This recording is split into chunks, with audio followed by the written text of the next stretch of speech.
Sa pasalamat ko kay damo sila na buligan, kag damo bata na buligan man.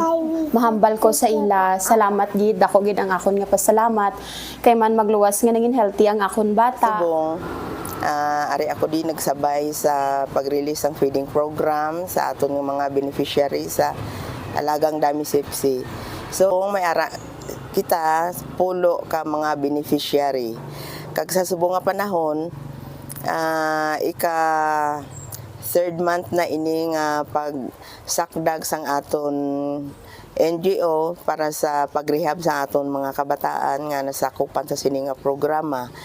So almost sila naga-improve. Ay ara na totally rehab nga dalawa. Mun ginapasalamatan no in behalf sa council, Barangay Nutrition Committee headed by our barangay captain, Honorable Alan Alam wag ato.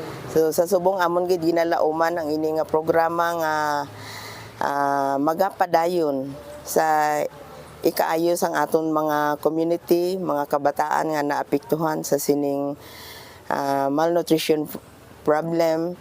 So I hope nga tanan kita magmapasinalamaton tungod nga may ara na rehab nga dalawa kag ang ining programa nila magapadayon hangtod nga yara pa sila diri. If ever may ara ma-rehab or maka-graduate na, so isla naman sang another beneficiary nga nagakinahanglan pagid sang rehabilitation in terms of health sang aton mga kabataan. Paabot kami sang pasalamat sa aton Dami Sepsi feeding program. Saliwat, salamat ka. God bless us all.